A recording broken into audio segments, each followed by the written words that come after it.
कोणच मला अगोदर खरं सांगतो मला कोणी विचार नव्हतं. अशी परिस्थिती होती की मी गेलो ना त्यांच्या समोर की लांब बघायची, हे अरे पप्पा आला, ये अरे ते पप्पा आला. कारण की आई माझी गळ्यातलं ठेव पैसे आण, कानातलं ठेव पैसे आण, पप्पा माझे त्यांच्या मालकाकडनं पैसे उचल. असं करत करत माझ्यावरती गुन्हे झाले होते. त्यानंतर मी तोंडाला रुमाल टोपी घालून काम करत होतो. जेलला गेल्यानंतर मला कळालं की तिथं काय हालत आहे.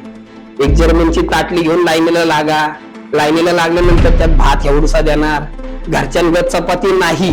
मी खोटं बोलत नाही, मला अजून आठवते. आता तुम्हाला सांगतोय मी, चपाती मी अशी घासली ना अर्धांगिनीमध्ये, माझी बायको पूजा दुपारपुढे, ती आम्ही रडत होतो की बेडरूम मध्ये बसून की अचानक असं कसं काय झालं की एवढं चाललं असताना आपलं कसं काय वाईट झालं. ड्रायव्हिंग स्कूल बंद. आपलं वायफाय स्वामी wifi presented by life story Marathi. जय महाराष्ट्र मित्रांनो, नमस्कार. मी आहे आमंती मोटर ड्रायव्हिंग स्कूलचा संचालक पुणे. माझं नाव प्रदीप दुपारगुडे आहे. खूप जणांनी मला पाहिलं असेल, मी टू व्हीलर शिकण्यात expert, two wheeler four wheeler शिकवण्यात एक्सपर्ट आहे. मी आज तुमच्या समोर माझी स्टोरी मांडतोय लाईफ स्टोरी यांच्या मार्फत. माझं मूळ गाव आहे सोलापूर. माझा जन्म इथलंच झालेला आहे, पुण्यामध्ये कात्रज मधला आहे मी. अगोदर आता मी माझी स्टोरी सांगायचं म्हणलं तर जरा अवघड आहे, तरी पण मी तुम्हाला सांगतो. माझा जन्म हा कात्रज गावामध्ये झालेला आहे आणि 1ली ते 5वी मी हे रामभाऊ माळगी या शाळेमध्ये शिकलेलो होतो. त्यानंतर 5वी नंतर मी भारतीय विद्यापीठ, आमच्या इथं भारतीय विद्यापीठ बालाजीनगरच्या इकडे भारतीय विद्यापीठ या स्कूलमध्ये झालं. त्यानंतर माझं कॉलेज 12वी झाली. 12वी नंतर मला 12वीत पण काठावर पास झालो मी, कारण की माझं शिक्षणात डोकं नव्हतं. घरातले एकच म्हणत होते की बाबा तू शिक्षणात काय नाही, तू काय करशील. त्यांना पण माझी काळजी होती. पण आता मला करायचा होता बिझनेस. पण बिझनेस करण्यासाठी तुम्हाला तर माहितीये पैसे. बिझनेस करण्यासाठी, कोणताही बिझनेस करण्यासाठी पहिल्यांदा लागतो पैसे, आणि तो काय आमच्याकडे पुरेसा नव्हता. माझ्या घरांच्याकडे पण एवढा नव्हता की ते बाबा पैसे देतील, म्हणतील काहीतरी स्टार्ट कर. म्हणून मी सुरुवात केली. पहिल्यांदा तुम्हाला सांगतो, खोटं वाटेल सगळ्यांना, मी आज या पोझिशन वरती आहे. मी पहिल्यांदा स्टार्टिंग केली, लग्नात गेलो, ताट उचलत होतो. जे खाल्लेली खरगडे ताट असतात ती उचलली. त्याच्यानंतर माझं प्रमोशन म्हणता येईल, प्रमोशन झालं. ताट उचलल्यानंतर मी वाढप्यात गेलो. वाढपी जेवण वाढतात त्याच्यात गेलो. जेवण वाढल्यानंतर मग जेवण वाढायचं काम 1 ते 4च्या दरम्यान होतं.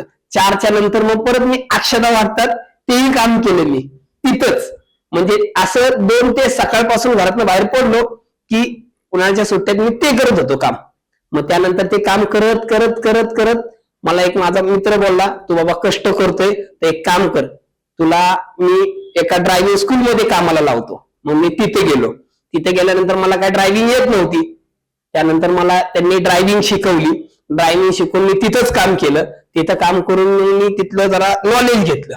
नॉलेज घेतल्यानंतर मग मला ड्रायव्हिंग बऱ्यापैकी यायला लागली. आता बऱ्यापैकी यायला लागली तरी पण पैशाची कमी, कारण की का ड्रायव्हिंग स्कूल मध्ये काय एवढे काय पगार भेटत नव्हता. तरी पण मी पर्सनल बॅच घ्यायचो. आता पर्सनल बॅच म्हणजे काय, गाडी शिकवल्यानंतर खूप जणांना प्रॉब्लेम येत होता, सर तुम्ही गाडी मला शिकवली पण मला जरा भीती वाटते मनातनं. मग मी त्यांना म्हंटल, एक काम करा सर, मी तुमच्या गाडीवरती येतो. तुमच्या गाडीवरती आल्यानंतर माझे काय असेल ते चार्जेस होतात 1 तासाचे.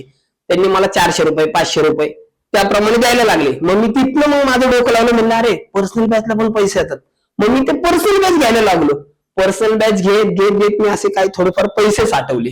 मग मी विचार केला, म्हणलं आपण ही ड्रायव्हिंग स्कूल टाकलं तर तरी पण मला पैसे कमी पडत होते. मग तिथे मी घरच्यांना बोललो की बाबा मला असं ड्रायव्हिंग स्कूल टाकायचंय, पण मला बिझनेस करायच्या आधी माझ्यावरती, आता तुम्हाला सांगतो, मी भांडण पण करत होतो. त्या वयात आपले भांडण होतात.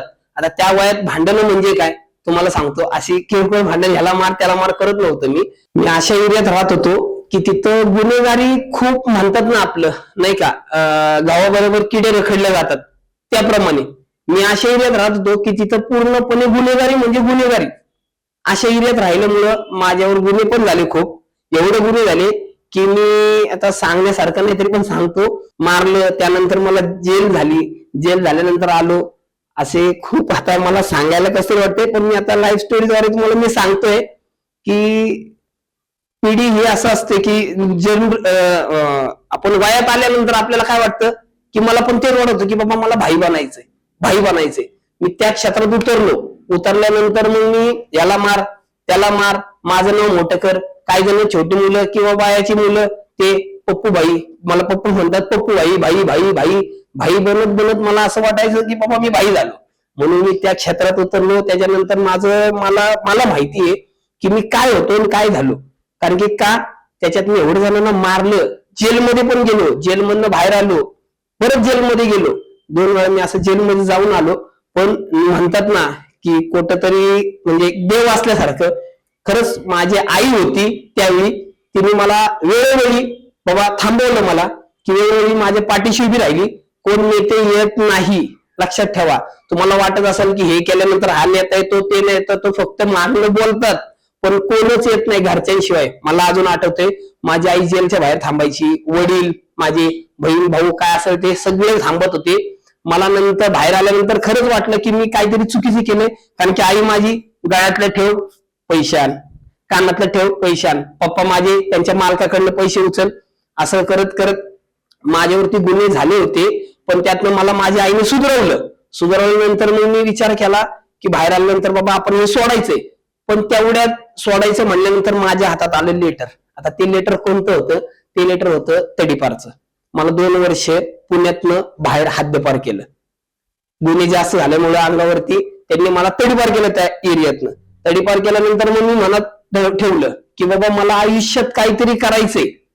मी विचार केला ज्या एरियातनं मला तडीपार केले त्या एरियात मी जेव्हा येणार, कधी येणार? ज्यावेळी माझ्या अंगावरती सोनं, गाडी, घर असल्याशिवाय मी त्या एरियात येणार नाही.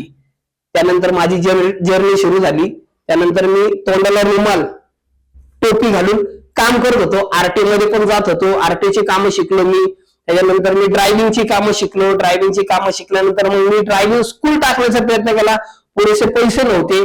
मग मला माझ्या आईने तिचा गळ्यातला गंटन ठेवला. मी तिला म्हणलं मला आता तुझ्या गळ्यातला गंटन दे, मी तो ठेवतो. माझ्या काय असेल ते ड्रायव्हिंग स्कूलला पैसे मला कमी पडतात ते. तिने माझ्या आईने गंटन दिला, मी ठेवल्यानंतर मी एक गाडी घेतली. एक गाडीपासून आम्ही स्टार्ट केलं. एक गाडीच्या आता माझ्याकडे 4 गाड्या झाल्या. मी ते वेळोवेळी सगळं काम व्यवस्थित करत गेलो म्हणून मी आज ह्या स्टेजवर पोहोचलो. ज्या काळात मी भाईगिरी करत होतो त्यावेळीचा क्षण एवढा डेंजर होता ना, तुम्हाला खोटं बोलत नाही. माझे आई वडील रडत होते, मी पण कधी कधी रडलो. तरी पण मला त्या एरियामुळे मला खरंच की मी रात्र मी झोपत नव्हतो. कारण की हा एरिया तसा होता की त्या एरियात कोणता जरी गुन्हा झाला की नाव माझ्यावर यायचं, दुपारगुडे. कारण की का माझ्या नावाला डाग लागला होता. एक प्रकारे डागच म्हणता येईल. कारण की गुन्हे जास्त झाल्यामुळे कसं आहे त्या एरियात काय झालं की कोणी केलं? पप्पूबाईंनी केलं, पप्पू शेटनी केलं. म्हणून माझ्याच नावावरती गुन्हे फाटायचे सगळे. पोलीस यायचे रातोरात, खोटं बोलत नाही. मी झोपलो, खडखड कडीचा आवाज आला की डचकून उठायचो. कारण की का समोर बघतो ते काय पोलीस. मी खरं सांगतोय, आता ह्या पिढीला सांगतोय मी की खरंच गुन्हेगारी करू नका. कारण की का मी त्यातनं गेलो, मी बघितले कोणी येत नाही. आपल्या घरातले फक्त येतात, ते पण आपल्या घरातले पैसे कुठनं आणतात? गळ्यातलं ठेव, कानातलं ठेव, इकडे ठेव, यांच्याकडे भीक मागा, त्यांच्याकडे भीक मागा. नेते लोक देत नाहीत, कोणीच दिलेलं नाही आम्हाला. लक्षात ठेवा, माझ्या घरच्यांनी फक्त केलेले. ते पण सोनं नाणं, पप्पा मालकाकडे पैसे मागणार उचल, त्यांच्याकडनं घ्या, इकडनं घ्या, तिकडनं घ्या. त्यानंतर मग मला खरंच मला त्या गोष्टीचं वाईट वाटतं की मी काय करत होतो. नंतर मला कळालं. बाहेर झोपत होतो, पत्र्यावर झोपत होतो, कोणत्या टेरेसवर झोपत होतो, बघत होतो. रात्री पोलीस आले, खडखड करायचे, मला टेन्शन यायचं. त्यानंतर मग ही जर्नी अशी होती ना की मी त्या जर्नीत मला रिटर्न जाऊ पण शकत नाही. कारण की का जेल म्हणतात ना, जेल. त्यावेळी मला लहानपणी हाऊस होती की मला जेलला जायचंय. पहिलं जेलला जायचंय. काय असतं जेलला जाऊन आलेलं म्हणतात भाई झालं. जेलला गेल्यानंतर मला कळालं की तिथं काय हालत आहे. एक जर्मनची ताटली घेऊन लाईनीला लागल्यानंतर त्यात भात एवढसा देणार, घरच्यांगत चपाती नाही.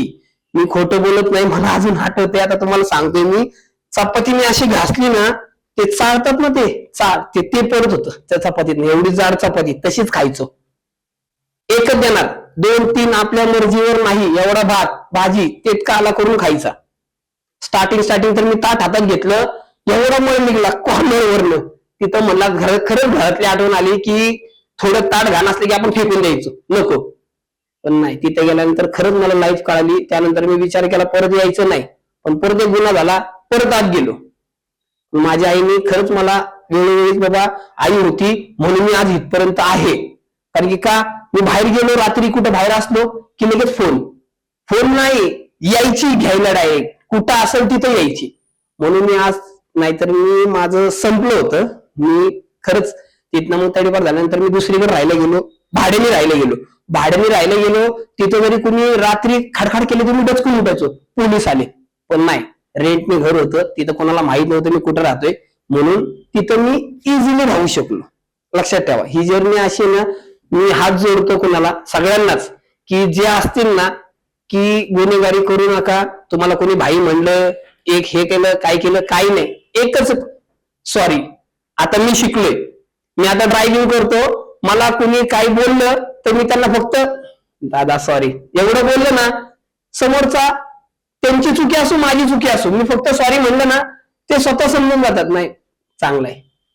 म्हणून कृपया खरंच की गुन्हेगारी करू नका, त्यात काही नाहीये, काही नाही म्हणजे काही नाही.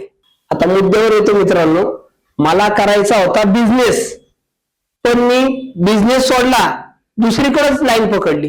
ह्याला मार त्याला मार. याचं काय झालंय बाबा, हा मला असं बोलला, हा मला रागाने बघितलं तुझ्याकडं, धर त्याला, मार त्याला. अशी करत करत करत करत मलाच माहित नव्हतं की मी काय करतोय. मग नंतर मग मी विचार केला, बाबा ड्रायव्हिंग स्कूलला मी तेव्हा पण जॉबला होतो, पण 1 ते 4 मध्ये सुट्टी होती. 1 ते 4 मध्ये भांडण करायचो, परत 4 ला जायचो. एक वेळ अशी झाली, 1 ते 4 मध्ये भांडण केली, 4 ला जॉबला गेलो ड्रायव्हिंग स्कूलला. त्याच्यानंतर जॉबला गेल्यानंतर पोलीस तिथनं उचललं, तिथनं डायरेक्ट मला तिथनं पोलीस चौकीत गेल्यानंतर मग मालक आले तिथं ड्रायव्हिंग स्कूलचे. हे काय, पहिले शर्ट काढ म्हणले, शर्टावर त्यांचा लोगो होता. मग मी तो शर्ट काढला तिथनं. मला तो जॉब तिथनं मग रिझाईन द्यायला लागला. रिझाईन म्हणजे मला काढून टाकलं तिथनं. रेंज म्हणता येत नाही, मला काढून टाकलं तिथनं. बाबा तू गुन्हेगारी करतोय म्हणून मला काढून टाकलं. मग त्यानंतर मी विचार केला की मी जर असंच करत राहिलं, माझी एक बहीण आहे लग्नाची, म्हणलं बहिणीचं लग्न कसं होणार. मित्रांनी मला सांगितलं, तू जर असं करत राहिला, नातेवाईकांनी मला सांगितलं, तू जर असं करत राहिला, तुझ्या बहिणीला कोणी मागून येणार नाही, घालणार नाही, तुला तुझी बहीण अशीच पडेल, लग्न होणार नाही. त्यानंतर मी विचार केला की थोडं इथं कुठेतरी थांबलं पाहिजे आपण. मी थांबणारच होतो, तेवढ्यात माझ्या हातात नोटीस आली की ती तडीपारची. मी 2 वर्ष तडीपार झालो. 2 वर्षांचा मी विचार केला की मी तिथं येणार नाही.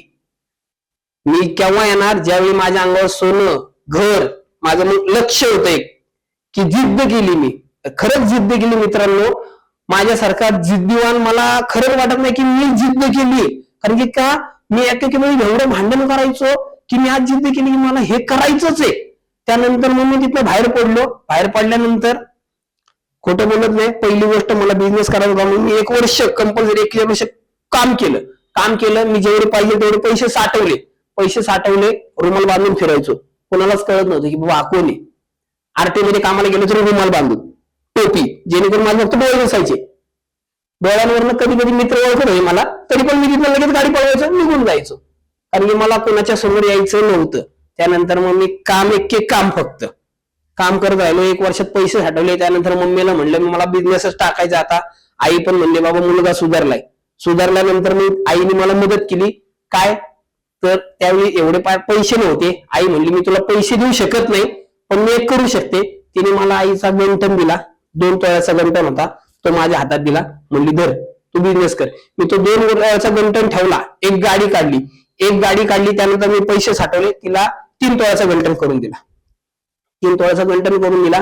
त्याच्यानंतर मग मी असेच पैसे साठवत त्यानंतर मला कधी कळलं की बाबा नाही, पैसा आहे तर सगळे, नाहीतर कोणी विचारत नाही. कोणच मला अगोदर खरं सांगतो, मला कोणी विचारत नव्हतं. अशी परिस्थिती होती की मी गेलो ना त्यांच्या समोर की लांब बघायचे, हे अरे पप्या आला, ये अरे ते पप्या आला, खिशातनं पैसे काढे, ते काहीतरी घेतो पैसे, अशी वेळ होती. तशा वेळेपासनं माझ्याकडे एवढे पैसे आले. त्यानंतर खोटं बोलत नाही मी, आरटीओ मध्ये रोजचे 10,000 20,000 छापायला लागलो. छापण्यात खरंच त्या आरटीओ म्हणजे एक मशीन आहे, कशाची, पैशाची मशीन होती अगोदर, पण आता नाहीये. कारण की एजंट होतो. एजंट म्हणल्यानंतर गेटवरनं जो आला, बाबा लायसन्स काढायचे, द्या पैसे. त्यावेळी मॅन्युअल होतं, ऑनलाईन होतं, लगेच काढायचं, द्यायचो. पैसे साठवल्यानंतर मग मी त्याची गाडी घेतली. गाडी घेतल्यानंतर 3-4 गाड्या झाल्या, माझ्या ड्रायव्हिंग स्कूल झालं, नीट चालायला लागलं. म्हणलं आपल्याला घर घ्यायचंय. मग घर मी काय केलं, कात्रज कोंढा रोडला, कात्रज कोंढा रोड शिवशंभर गल्ली नंबर 3 मध्ये मी घर बघितलंय. 1.5 गुंठ्यांमध्ये घर बांधलेलं होतं. मी तिथे इन्व्हेस्टमेंट केली. घरच्यांना म्हणलं मला घर घ्यायचंय, पण म्हणलं त्यांना सांगितलं नव्हतं मी, खोटं म्हणून मी त्यांना सांगितलं नाही. ज्यावेळी मी घर घेतलं, नावावर केलं, त्यानंतर मी म्हणलं चला त्यांना एक सरप्राईज द्यायचंय. मग मी त्यांना डायरेक्ट तिथे घेऊन गेलो. त्यांना म्हणले आपण घर घेतलेले. लिटरली ते रडले, डोळ्यातलं पाणी आलं त्यांच्या, की ह्याने काय केलं. कारण की का रिलेटिव्ह मध्ये की कोणच असा मुलगा नव्हता की बाबा त्यांनी स्वतःच्या जीवावर घर घेतले. आहे एक माझा भाऊ, पण तो मोठा आहे, रमेश दुपारगुडे, पण मी त्यापेक्षा लहान आहे. मग मी घर घेतलं. मम्मीच्या फॅमिलीमध्ये असं कोण नव्हतं की मुलांनी घर घेतलेले. मग मी तिथं घर घेतल्यानंतर घरातले खुश झाले, खूप खुश झाले, की रडले की बाबा हा एवढसा याने 1.5 मिनिटामध्ये घर घेतले. माझी आजी होती ती पण रडली. मग मी तिथनं माझी जर्नी सुरू झाली. तिथनं मी काम करायला लागलो. मग वय झालं लग्नाचं.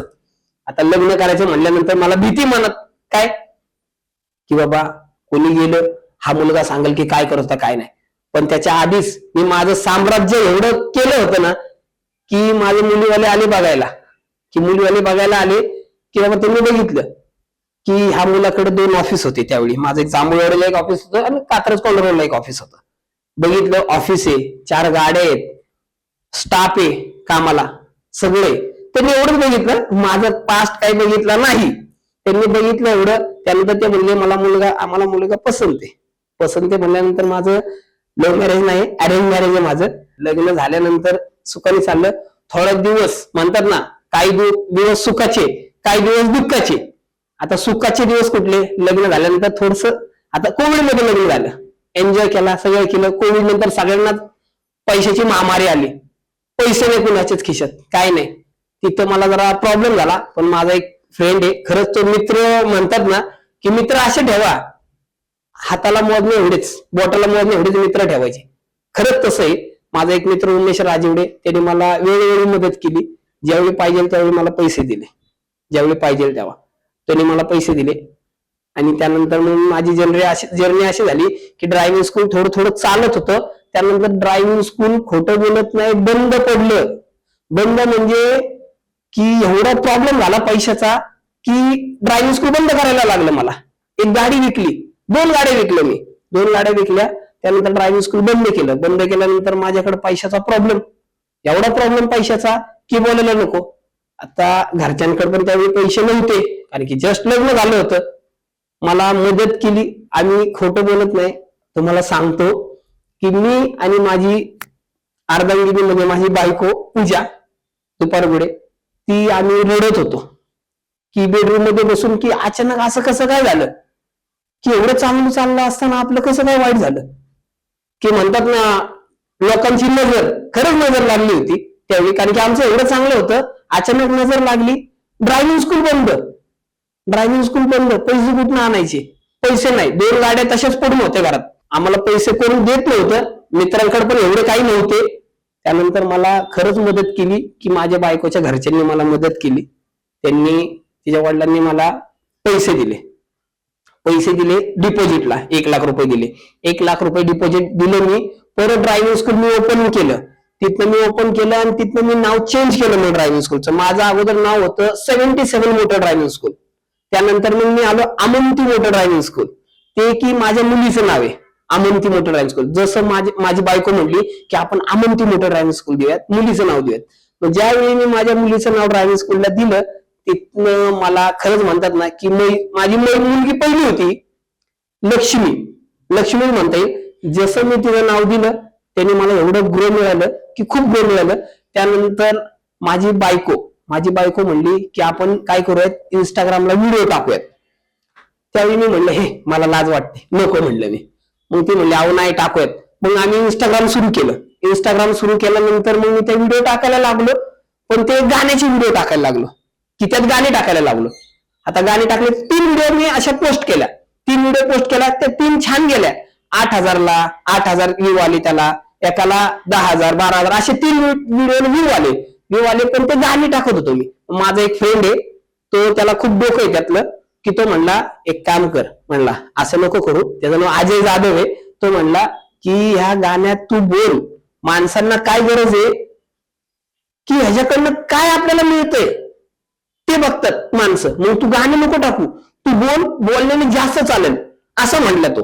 मग मी म्हणलं चालेल बघू. त्यानंतर मी बंद केलं ते. मला लाज वाटायला लागली बोलायची, कारण की डेअरिंग नव्हती. मग मी बंद केलं, नाही टाकत नव्हतो.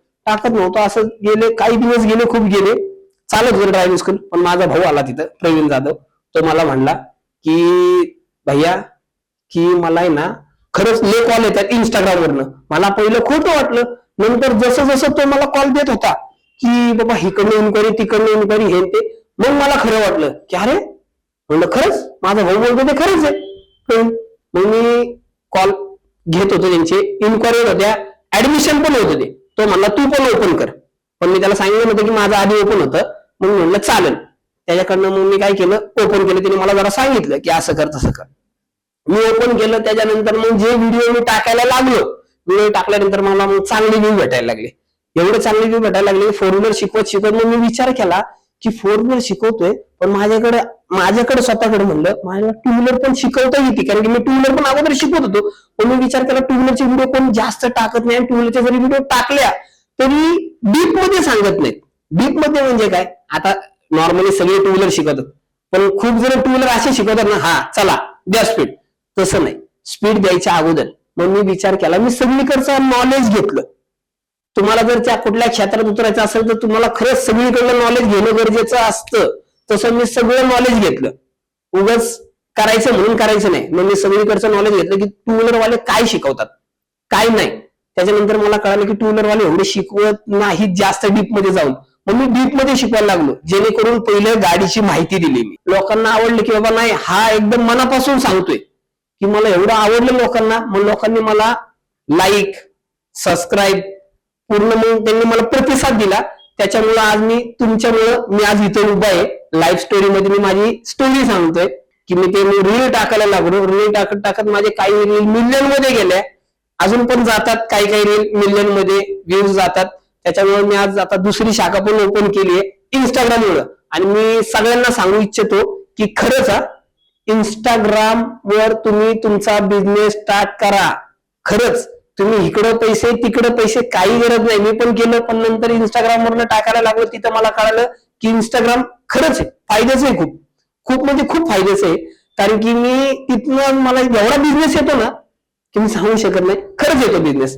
मला रोजचे 1-2 ऍडमिशन हे होतात. की मी आता मला असं अपेक्षा नव्हती की बाबा इंस्टाग्रामवर मी असं रील अपलोड केली की मला एवढे व्ह्यू येतील.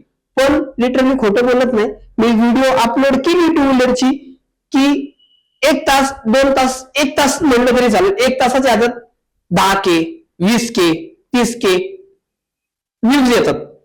कधी कधी लाखावर व्ह्यूज जातात. माझे असे व्हिडिओ खूप आहेत की ते लाखावरती गेलेत. 8.7 मिलियनला गेलेले. काही मला वाटतंय अजून खूप व्हिडिओ आहेत त्या मिलियन मध्ये गेलेले आहेत. आपण मिलियन मध्ये गेल्यात म्हणजे त्याचे कमेंट पण येतात बरं का. कमेंट अशा येतात ना काही की बोलायला नको, मी कमेंट पण वाचतो त्या, पण आता काय त्याला रिप्लाय करू शकत नाही. कारण की का आपण म्हणतात ना प्रगतीवर चाललो ना, कोणतरी असतं की पाय खाली घ्यायचा किंवा काहीतरी त्याला बॅड कमेंट करायची, त्याच्याकडे लक्ष द्यायचं नाही. मी पण नाही लक्ष दिलं, खोटं बोलत नाही. मला तर असे कमेंट आलेत ना की मी एक रील टाकली होती की बाबा मागच्या चाकाच्या दगड आलाय. आता काही जण लर्निंग असतात, दगड आल्यानंतर स्पीड देतात. मला अशी कमेंट आली तो दगड घ्या आणि त्याच्या डोक्यात टाका. आता डोक्यात टाकण्यासारखं आहे का की बाबा मी सांगतोय चांगलं की मी त्या कमेंटकडे लक्ष दिलं नाही. एवढंच नाही की मला कॉल पण आलेत रात्री 12-12 1-1 वाजता की सर गाडी खाली दगड आलाय काय करू. याकडे तो कॉल केला की सायकल खाली दगड आलाय काय करू. आता काय बोलणार त्याला, मी त्याच्याकडे लक्ष दिलं नाही. कमेंट पण अशा येतात ना काही काही मनाला लागतात. तिथं मला एवढी मनाला लागली, पण मी विषय सोडून दिला. कारण की का आपण आपलं मन साफ आहे म्हणल्यानंतर आपण त्या कमेंटचा विचार केला नाही. एकाने कोण येतो त्यांनी कमेंट केली होती की कशाला असल्या मुलांकडे पाठवता गाडी शिकवायला, कुठेही म्हणजे बॅड टच करतात. की आता तसं बॅड टच करणारा मी नाहीये, लक्षात ठेवा. बॅड टच करत असतो तर मी आज तुम्ही पाहू शकता गुगल रिव्ह्यू माझे, गुगल किंवा कमेंट्स एक सोडून. कसं आहे एखादा असतो जाळणारा म्हणता येईल तुम्हाला, तसा जाळणारा असतो. माझ्याकडे एवढा स्टाफ छान आहे किंवा मी आम्ही कोणत्याही लेडीजला लक्षात ठेवा की कुठेही बॅट टच करत नाही. मी फक्त टच करत असेल तर फक्त इथं हँडला. त्यांना सांगून ते पण मॅडम आम्हाला हँडला टच करायला लागतो इथंच फक्त. त्याच्या व्यतिरिक्त कुठल्याही लेडीजला आम्ही बॅट टच करत नाही किंवा माझा स्टाफ टच करत नाही. म्हणून हा ट्रस्टेड आहे. हे ट्रस्टेड आहे कसं ओळखा की मी जर बॅट टच करत असतो तर माझ्याकडे एवढे लेडीज आज आले नसते. माझ्याकडे 100 किलोमीटर म्हटलं तरी चालेल, 50-100 किलोमीटरवर माझ्याकडे शिकायला येतात. सासवड तिथलं माझ्याकडे शिकायला येतात. हडपसर म्हणलं ना, हडपसर म्हणलं माझ्याकडे तुम्हाला खोटं बोलत नाही 8 ते 10 ऍडमिशन आहेत आता लाईव्ह चालू. आता तिथून यायला कम से कम नाही म्हणलं तरी 20 ड्रायव्हिंग स्कूल लागतात. पण ते माझ्याकडेच का आले? त्यांना माहिती आहे की मी काहीतरी शिकवतोय, काहीतरी बाबा ट्रस्टेड आहे म्हणून आलेत. म्हणून अशा मी कमेंट कडे लक्ष देत नाही. जो असं कोण कमेंट करत असेल त्यांनी जरा विचार करा की बाबा मी जर बॅट टच करत असतो तर आज माझ्याकडे एवढ्या महिला गाडी शिकायला आल्या नसत्या. लक्षात ठेवा. आता 1 वर्ष झालं मला चॅनल सुरू करून. कोणाची काही कंप्लेंट नाहीये की तुम्ही इथं बॅट टच केलाय तिथे केलाय, काही नाही. सगळे मिस्टर येतात बाबा, ते माझा स्वभाव बघतात की बाबा हा आहे, व्हिडिओज पण बघतात की त्यांना विचारत पण असतील घरी बाबा तुला बॅट टच केला नाही. आपल्या मनातच नाही, कारण की मलाही स्वतःला मुलगी आहे छोटी, लक्षात ठेवा. किंवा माझ्या घरी आया बहिणी आहेत म्हणून दुसऱ्यांच्या आया बहिणीकडं असं बॅट टच हे टच मी काही मनातही आणत नाही. जे मनात आणतात ते जरा मूर्ख आहेत, त्यांच्याकडे मी लक्ष देत नाही. लक्षात ठेवा. मनाला लागतं थोड्या वेळासाठी, पण नंतर विचार करतो मी की माझ्या मनात काय नाही तर मी कशाला मनात आणू. म्हणून मी असल्या बॅड कमेंट कडे लक्ष देत नाही. माझं टोटली ट्रस्टेड आहे. तुम्ही पाहू शकता गुगल आणि पोस्ट सगळ्या पाहू शकता. मित्रांनो आता तुम्हाला दिसत असेल की बाबा अमंती मोटर ड्रायव्हिंग स्कूल किंवा एवढं मोठं आलंय कसं काय, एवढे फॉलोअर्स झाले, एवढे व्ह्यूज येतात, ते मिलियन मध्ये चाललाय हा. पण ह्याच्या अगोदर जे स्ट्रगल असतं ना ते खूप महत्वाचं आहे. आता ते स्ट्रगल म्हणजे काय, कसं असतं म्हणतात ना बाबा ठेच लागल्याशिवाय माणूस सुधरत नाही. माझ्या बाबतीत तसंच झालेलं आहे. मला ठेच लागली त्यानंतर मी सुधरलो. आता ती कसली ठेच, जिथं म्हणतात ना बाबा आपण ज्या एरियात राहतो, वावर ज्या एरियात आपण राहणार आहे, संगत महत्वाची असते. सांगण्याचं तात्पर्य संगत महत्वाची असते खूप. मी जिथं राहत होतो ना ती संगत अशी डेंजर होती ना की काय, ए चल याला मारायचंय. आता मी आम्ही बघत होतो मोठ्यांचं, जायचे मारायचे यायचे, काय नाही लगेच जायचे पोलीस चौकीत, लगेच यायचे बाय जायचे. तशी सवय आम्हाला लागली. चला कुणाला मारायचं याला जावा मारा. त्यात पण एक आहे, मी एवढे गुन्हेगारी केली, मी एवढं केलं, पण मला एक सवय चांगली लागली ती माझ्या आईमुळं की मला एकही व्यसन नाहीये. मी सुपारी पण खात नाही. तुम्हाला खोटं वाटत असेल की बाबा मला खूप जण म्हणतात की जेलला जाऊन आला आणि काहीच करत नाही, याला अर्थच नाही, काहीतरी खोटं बोलतोय. पण लिटरली खोटं बोलत नाही की मला सुपारी पण मी खात नाही. अजून पण मी सुपारी पण खाल्लेली नाहीये. मला ते व्यसन माझ्या आईमुळे लागलेलं नाहीये. तरी का आई वेळोवेळी बाबा माझ्याकडे लक्ष, असं म्हणतात ना दुर्बीन प्रमाणे लक्ष द्यायची. क्या काय करतोय, काय नाही, कुठे गेलाय, कुठे नाही. म्हणून मला त्याच्यामुळे व्यसनच लागलं नाही, कुठलंच नाही लागलं. आता पण मला व्यसन नाहीये. मी नशेमध्ये भांडण करत नव्हतो. पण म्हणतात ना की नंतर मी संगत सोडली, सगळ्यांची सोडली, एकटा राहायला सुरुवात केली. एकटा राहायला थोडस मला अवघड गेलं. काय अवघड गेलं की बाबा मला की कोणता सण आला, मित्राचा फोन किंवा काय, माझे जे बरोबरचे माझे मित्र होते 10-15 30-40 काय असेल ते मित्र, त्यांच्यासोबत राहायचो. त्यांचा मी बाबा किंग होतो की बाबा तो म्हणून मी म्हणेल तेच करणार, असं होतं. म्हणून मला सवय लागली होती ती अचानक सवय माझी गेली. मला येण्यासारखं व्हायला लागलेलं किंवा माझ्या बरोबर कोणच नाही. पण नाही, माझ्या मनात एक जिद्द होती की मला काहीतरी करायचंच आहे, करायचं म्हणजे करायचंच आहे. ते माझ्या डोक्यात ठेवलं, खोटं बोलत नाही. मला अजून आठवतं गणपतीत मी ट्रॅक्टरवर नाचत होतो. ते ट्रॅक्टरवर नाचता म्हणजे असं आठवण द्यायचं, मी गणपती ट्रॅक्टरवर नाचायचो. पण आज गणपती विसर्जन आहे, मी घरी मस्तपैकी बसलोय. मी असे काढले काही वर्ष. का काढले की माझ्या मनात जिद्द होती की मला काहीतरी करायचंच आहे आणि करूनच राहणार मी. माझ्या मनात जिद्द होती. त्यानंतर मी ती जिद्द अशी पद्धतीत पास केली की बाबा बिझनेस. आणि मला माहित होतं दुसरीकडे काम करून काही होणार नव्हतं. काय लेतले 10,000 15,000 20,000 पेमेंट. 20,000 मध्ये आज तुम्हाला माहितीये की मी जिथे राहत होतो तिथे मला 10,000 भाडंच होतं, 9,500 रुपये. म्हणून मला माहित होतं की बाबा काम केल्याने काही होणार नाही, बिझनेस करायचा आहे.